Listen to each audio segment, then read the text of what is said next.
Sometimes your price can be too low, and then people think there's problems, all right? So I'm gonna, Kyle, yours is perfect for this example as well. You can cut a really good deal. Let's just say this little Bose speaker here, all right? If I go into your pawn shop and you got 19 bucks on this, and I walk in and I'm like, 19 bucks? What is this, fake? Is it phony? What's wrong with it? So price can go both ways. If your price is too low, people may think something is wrong, or your product is it's not top of the line, there's issues with it, maybe it's a fake, or it can be too high. People think you're overpriced, so price is the 9%. We get to the 14%, 14%, product dissatisfaction. Product dissatisfaction. I'm unhappy, we'll take the cheese shop. Maybe I don't like the way the cheese tastes. My family, I told you I'm from Wisconsin originally. That's the business my family was in. Was the cheese business. Up in Wisconsin. Cheese. Yeah. Yeah. And so yeah, so that was the business my family was in. My parents owned a factory where they made cheese, and so anyway, people get really fussy with how things taste, and people either love it or they hate it, right? And so if people just hate the way something tastes, they don't like it, it doesn't matter how friendly you are, how helpful you are. There are some people that may not be back. There's probably some people that, I don't buy gas from Chevron, but I'll go to any of the other stations that you may also own and buy gas. Yeah. But I don't buy from Chevron. I'm just making this up. But no, there's people like there are people that are like that. I do not. Chevron for whatever reason. Right. They had an issue. They got water in their gas line one time when they filled up at a Chevron in South Dakota, and now I've written them all off. I don't do business with Chevron. There are people that are like that. You know, they just won't do it. That's product dissatisfaction. We get to the very last one in your book. I'd like you to write the word Avis. A-V-I-S. Avis. Avis really kind of ties in this last one. What do you think the biggest reason is people won't come back? Customer service. It's definitely customer service. It's definitely part of this one. It's even deeper than that. Appearance. It could be factored into this. I had a thought in my head, now it's gone.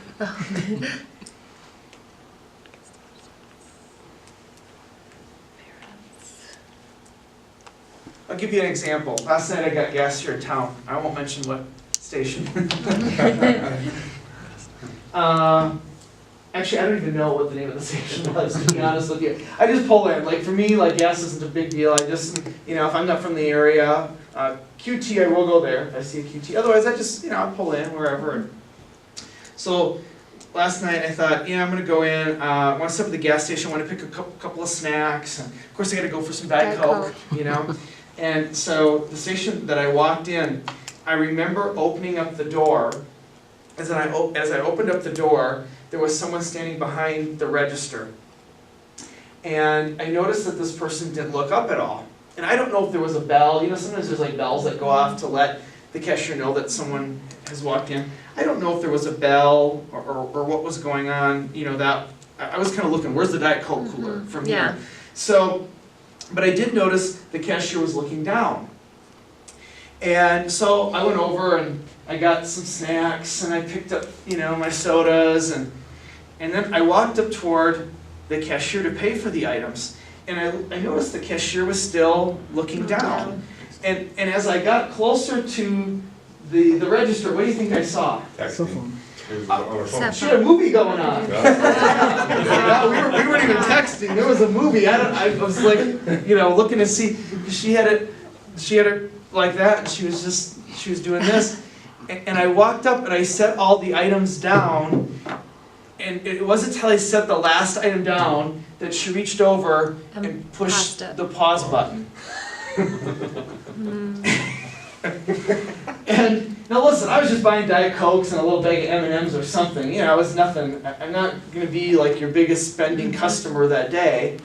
And I don't know, there are probably several places I could have bought Diet Coke from, but I picked that location. It was convenient. But the one thing I remember as I walked away is I thought, wow, that just struck me, right? And I think these things create a lot of problems. Oh yeah, sure. They do. A ton of problems. And I work with a lot of different businesses, and I always tell businesses that I work with, You know, I think if you went to a millennial and said you cannot have your cell phone at work, they probably would quit working for you. They'd be like, well, I'm out of here then. So, I don't know, I mean, I'm not so strict to say, well, you can't have this there, but I think you have to really think about how you use this and where it's used and when it's used and how long you use it. And because I know gas stations always have all glass windows because you want to see if someone's out getting gas. So you know if someone's coming toward you, right? Right. And if you're a performer, if you're an actress, if you're putting on a good show, and you see someone's coming to watch your show, what do you start to do? Take notice of them. Yes. Okay, somebody's Eye coming contact, in. yeah. I gotta have my eye contact going on. I gotta, stand up straight. I don't wanna be slouching or sitting down in a chair. If I got my cell phone and my movie going, because it's a Pause the slow movie. night, I'm gonna pause Pause it it. before They You come walk through in. they even come in. Because if I'm pausing it in front of them, it makes the customer feel like what? Unimportant. Inconvenience them I in. kind of felt like I was interrupting a Intruding, movie, yeah. you know? You kind of Felt feel like, that what are way. you doing Well, here? that would be fine if you were in a show house. Maybe. You feel that way, Maybe. but you're not. But I'm at a gas station. Right. I'm at a gas station. And so it's just interesting, just little observations. Last night I stayed in a hotel here in town. And when I pulled up to the hotel, it's the same thing. Most hotels are set up like a gas station where there's lots of windows so you can see as people are coming up. Because that's your chance to get ready to put on a good show. Because you've got someone that's walking into your business potentially for the first time, and they start judging your product. They start judging, in a hotel, they start judging your cleanliness. Just based on the customer service that you give. It's weird how people make judgments about us just by how we act toward them. So this hotel that I walk in, I'd never really seen this anywhere else. There's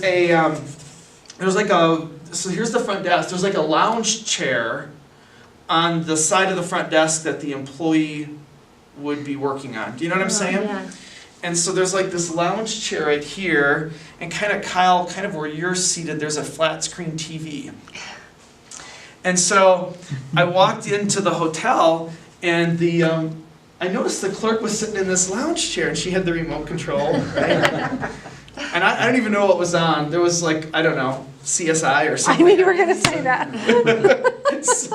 So I noticed that she was watching the TV, kind of, and she maybe even had her cell phone. I don't remember that. But so I walk over to the front desk, and when I walked in the front desk, she did this. Oh, hi, how you doing? And I noticed that she got up as I was coming in. Now, what would have looked better?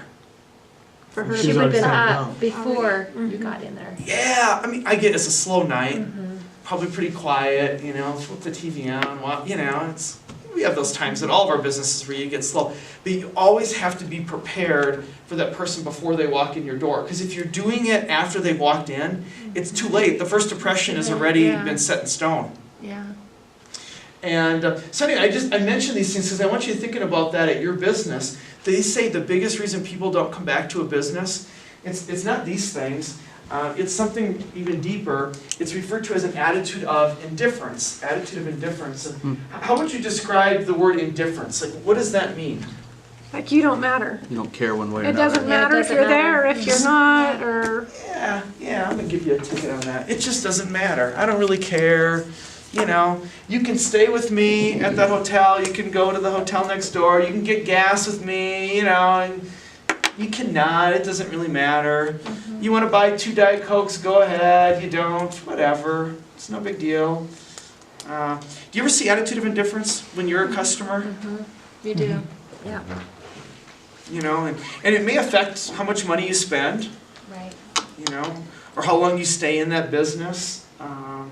Spending money, you try to keep people in the convenience store as long as you can, right? Absolutely. The more you walk around, the better you are. Oh, exactly. Take a second walk up and down those aisles. Been to a lot of convenience stores where they'll do like an add-on. They'll say, hey, we got fresh baked cookies today. You want to go ahead and take one for the road? If you ask me, I'm probably going to say yes. So we're going to talk a little bit more about this attitude of indifference. Do me a favor.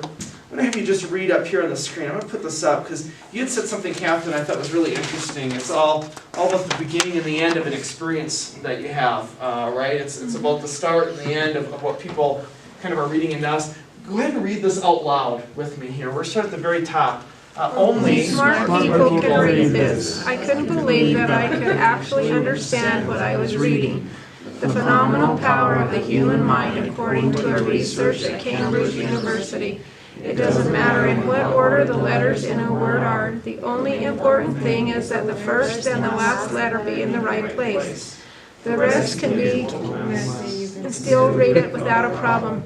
This is because the human mind does not read every letter by itself, but the whole word as a whole.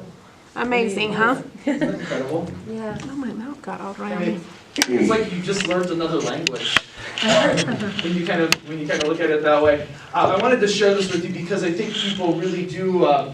They judge you based on the first couple of seconds in your business and then the last couple of seconds. You can have little hiccups along the way. You know, things aren't always going to be perfect. In all of our businesses, mistakes happen, we mess up, things go wrong, but people judge you based on the very first couple of moments in your business and then the very last couple of seconds. And so I think this is kind of a good example, right? I mean, look, we just read this. Maybe you've never seen this before, maybe you have, but look at how we all just blew through reading that so easily.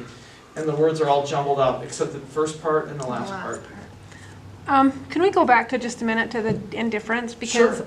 I don't know, and I hate to keep focusing just on my scenario, but at the hospital, they kind of coach us a lot to not say when someone comes in, "Hi, how are you?" You know, I mean, how often do you greet someone that way? "Well, hi, how are you?" You know, it's just natural. It's a natural thing. But there, if I say that to someone and they say, "Oh, I've got a headache and what can we do about it?" I can't diagnose that. I can't fix that problem. So by not saying that to people, we're kind of eliminating problems, if you will. Sure. But sometimes people don't